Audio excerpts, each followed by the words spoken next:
Hi everyone, welcome to the Rugby League History channel. Today I will be reviewing the match that just finished between Sydney Roosters and Parramatta. The game was played at Mackay. The full-time score was 28-0 in favour of East. The try scorers for East were Josh Morris 25th minute, Satili Tupanua 27th minute, Sam Walker 53rd, Daniel Tupou 69th and Joey Mornu 76th. We scored no points, so there's nobody to report from our side. The game was played in Mackay, and I've been to Mackay myself. There's not really there. You can drive from one end of the town to the other in about 10 minutes flat, but that isn't why you called. So for this match, we were coming into the game with some bad form after losing against Canberra, and they were coming in after beating Newcastle. I thought that first 20 minutes or so we were all over him, because going into the match we changed up the attack from last week. Last week we were very one-dimensional. This week we were throwing the ball from side to side. Naturally that's going to possibly produce an error here or there, but they were making a ton of errors and they gave us some really good field position in that opening 20 minutes. We had 15 tackles throughout the entire half in the 20 metre zone, and we couldn't capitalise whatsoever. We'd either make a daft play like kick on the third tackle. We did that a couple of times through Jacob Arthur. He's got some obsession with kicking on the third tackle, same as Dylan Brown. Or we'd make an error through just taking the ball up from dummy half. And I knew that we had to sort of be first. We had to score first in this match if we were going to have a chance to lay a platform for the rest of the game, and we didn't do that. When they got down at our end of the field, all it took was just a shite pass from Sam Walker and they were over. And that's all it took. And for us, we were trying everything. We were throwing the ball left, right and centre. I think we were trying to force the pass too much in the first half. Right before half-time though, there was and it only happened once in the game, Dylan Brown decided to take the line on. And I don't think he does it enough. He took the line on. He beat two Eastern Suburbs players. And if it wasn't for James Tedesco, I reckon if it was any other fullback in the competition, they wouldn't have got to Dylan Brown. But he pulled off a try saver. It could have been 12-6 at half-time, but instead it was 12-0 at half-time in favour of East. Second half, more of the same from East. They did some daft things. They gave some errors in our favour. They gave us some good field position to work in. One such play was Hutchinson kicked the ball out in the full for East, and we get into their 20 metre zone, and then Junior Paulo loses the ball. And then just after that, once again, there was nothing happening on their ends. They do a forward pass which goes to Joey Mornu, and we get another chance inside the opposition 20. This time though, there wasn't really much we could do about this one. It was a no try to Tom Opacek. He kind of dove over the ball and it kind of went forward off his shoulder or his elbow there. And then just after that, literally just after that, Sam Walker scores. And you can just tell from those kind of moments that it isn't your night when you get a no try and then when they get a set, they score straight off it. After that, we had another no try. This one was through Dylan Brown. Back in the old days, it would have been a try, but with the bunker and how they can zoom in and check fingernails and pinkies and all that, they did see that Clint Gutherson knocked on, so that was a no try.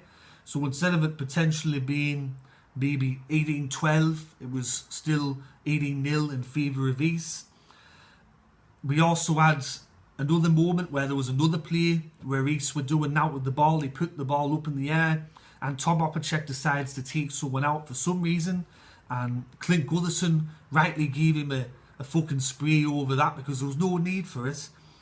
In the 69th minute, this is another stroke of bad luck in our favour.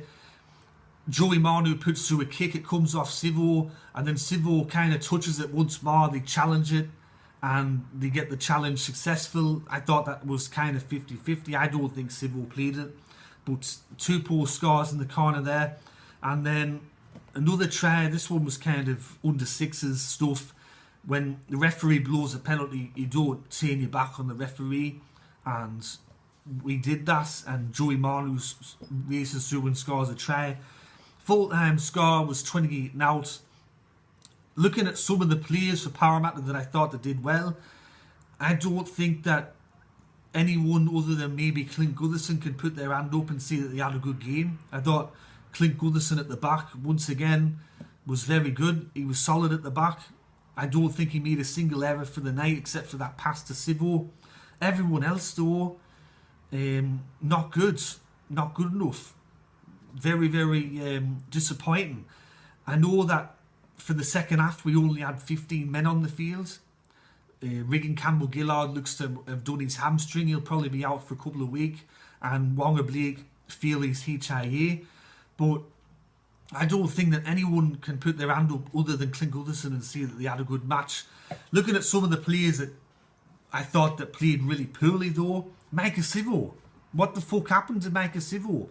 He's gone from someone that used to charge back at the line with the kick returns, used to run the ball hard, used to ask for the ball, and now he kind of just limps back into the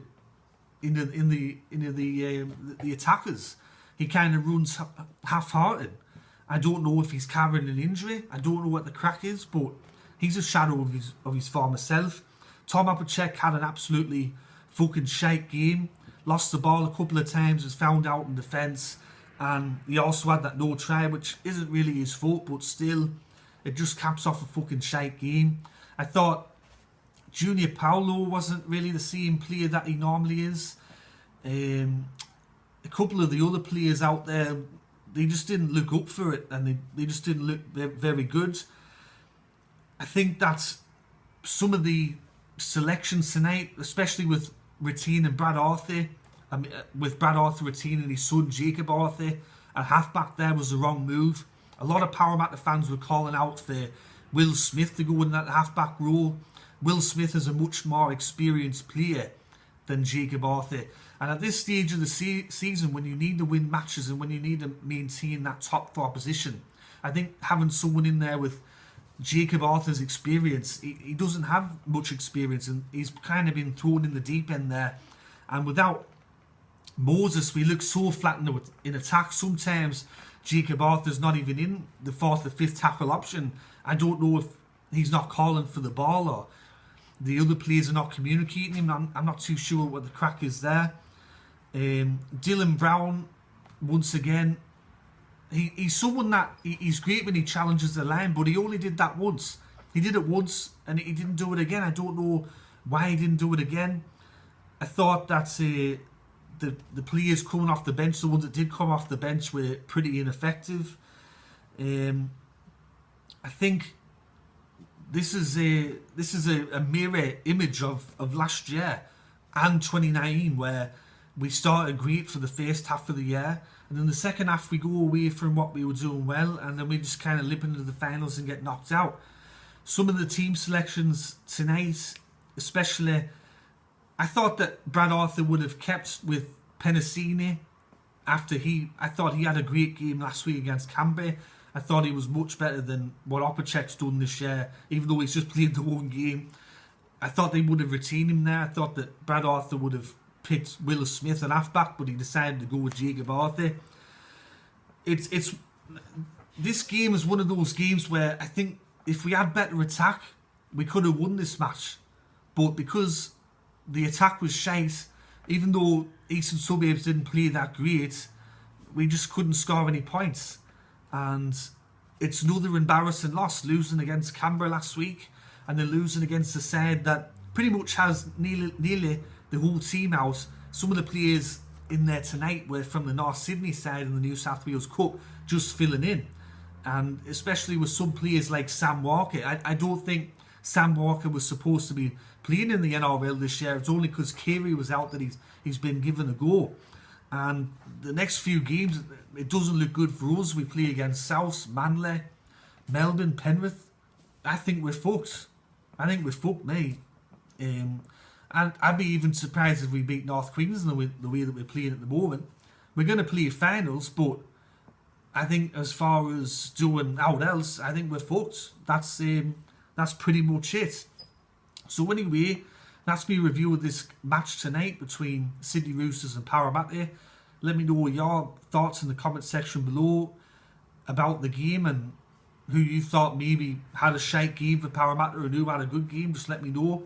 Anyways, this is Rugby League History signing off, and I'll catch us all later in the next one. Alright, tatty bye now.